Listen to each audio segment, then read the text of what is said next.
Hi, everyone.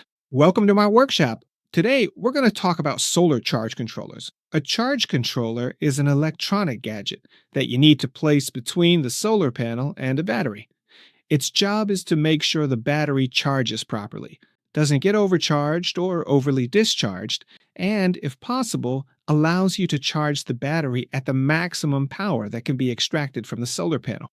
One is called MPPT, which stands for Maximum Power Point Tracker, and the other type is PWM, which means Pulse Width Modulation. MPPT means that it tries to follow the characteristics of the solar panel because the amount of watts you can get out of a solar panel depends on a lot of things. It depends on the intensity of the sunlight, the temperature, and of course also on what kind of technology was used to make the solar panel. Here you see two car batteries. Both of them are 12 volts. I'm going to connect them in series to create a 24-volt battery pack. It's very important for you to know that these types of batteries, car batteries, don't like being charged by solar panels. That's because with solar charging, you expect to collect energy during the day and try to store it in the battery. Then in the evening, you try to draw it back out. So you charge it up every day and then discharge it at night. Charged, discharged, charged, discharged. This kind of cycling wears out car batteries pretty quickly. In fact, they can be completely ruined in just a few months. That's why they developed this type of battery you see here, often called a work battery or taxi battery. These batteries can handle this kind of cycling. They tolerate it much, much better than regular car batteries.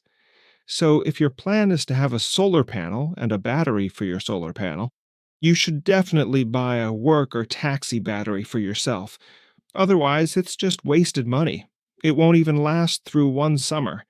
Its capacity will drop, and you'll find that even though you charge the battery all day, by evening the energy will be gone in no time.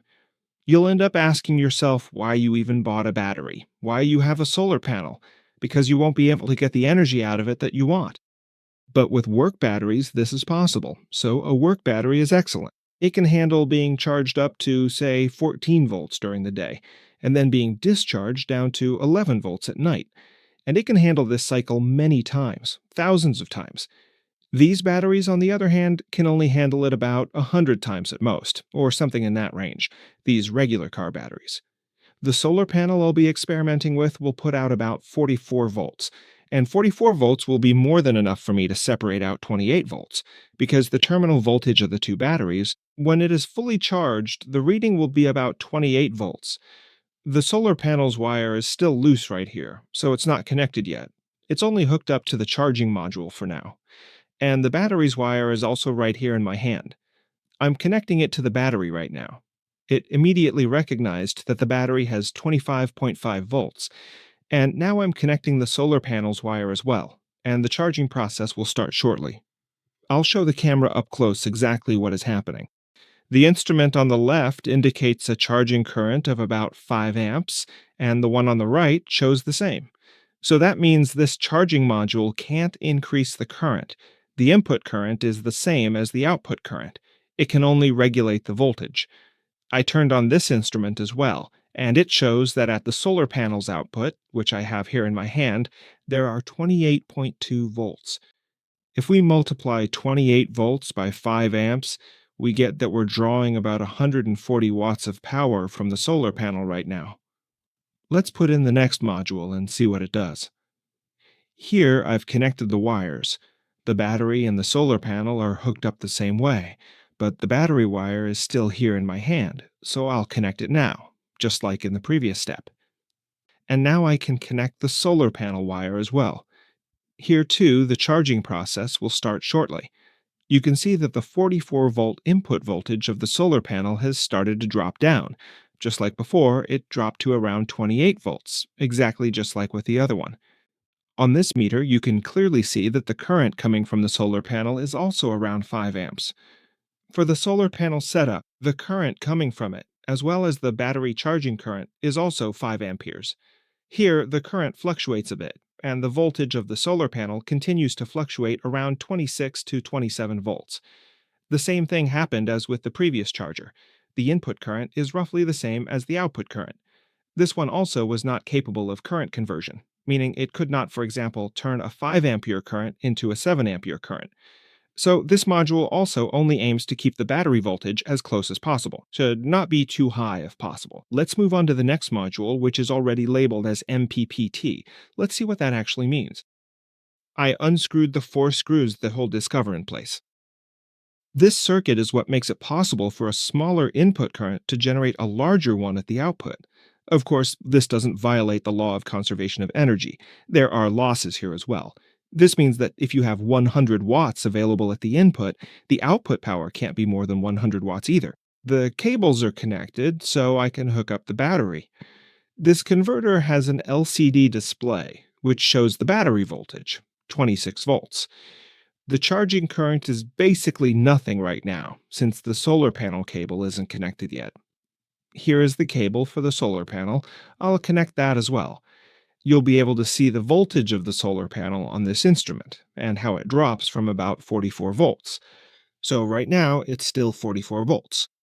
The voltage of the solar panel, the converter initiates its operation and begins to lower the voltage of the solar panel. The voltage of the solar panel is dropping, and now the converter is actively searching for the specific operating point where the optimal charging current is located. When this converter was first connected, this instrument previously displayed about 28 volts, but now it shows about 10 volts more. This means that this converter does not place as much of an electrical load on the solar panel's output. Now the terminal voltage is 39 volts, and let's check the charging current. The instrument on the left still shows the current flowing out of the solar panel, which is about 4 amperes, and the charging current is about 5 amperes. Here it shows the I1 current and the U1 voltage. This is the voltage of the battery, and this is the charging current for the battery. The analog instrument showed about 5 amperes. The digital instrument shows 4.7, and here it displays the voltage of the solar panel, which is 40 volts. I'll show you. My instrument also reads 40 volts, and the current from the solar panel is 3.6 amps. Someone might ask, where's the gain here? The problem right now is that these two batteries are overcharged. I'll add a small load, and you'll immediately see where the gain is. I placed a floor tile here so it doesn't short-circuit them. I connected the dummy load to the battery terminals. Now the dummy load is getting 24 volts. And look at the result. The charging current has gone up to about 7.5 amps. The input current is just a bit over 5 amps. The solar voltage, that is the voltage from the solar panel, is 35 volts. Now it's 35.9. The current coming from there is 5.3. This secondary instrument also clearly shows that the other one was pretty much exactly right, confirming that it is 35.9 volts. This specific one measures just about the same. The current coming directly from the solar panel is still 5 amps, and this one also shows 5 amps, but the current actually charging the battery is around 7 amps. Right here, it shows exactly 6.4 amps. So we can say that from the incoming 5 amperes current, the MPPT charger was able to produce a charging current of 6.4 amperes. And this is the advantage of this device. Its output current is higher than its input current. It can find that optimal load that allows you to get the maximum possible power from the solar panel. The question arises, what happens if I simply connect the solar panel directly, without any kind of charging module, to the battery? Good question. Let's see. I replaced the charge controller with wire connectors. I'm connecting the battery. Obviously, no current is flowing yet because the solar panel hasn't been connected with wires yet. I'll connect that too. You should never do what I'm doing right now. The voltage dropped to 27 volts. Let me show you the charging current. On the left instrument, you can see that about 6 amperes is coming from the solar panel. It's forbidden to connect the battery directly to the solar panel without a charge controller, like I just did, because in this case, the battery's voltage is connected to the solar panel without any current limitation or supervision. This means that even a small short circuit could cause a fire on the roof. So I showed you this now, but don't even think about following this method. It's not correct. If I connect these two wires, I will short circuit the solar panel. Now we'll carefully check the current output of the solar panel. Obviously, you can see that the voltage will drop quite dramatically. The short circuit current of this solar panel is measuring about 9 amperes at the moment. Performing a short circuit like the one I just showed you isn't very good for the solar panel's health, so please don't do this yourself either. When you have several kilowatts of capacity installed on your roof, it really matters what kind of charge controller you choose, whether it's an MPPT system or a PWM system. And the same goes for when you put a solar panel on your camper, vacation home, plot of land, etc., because there's no electricity, and you'll be using this energy to charge a battery. In these cases, too, it really matters what kind of charger you buy.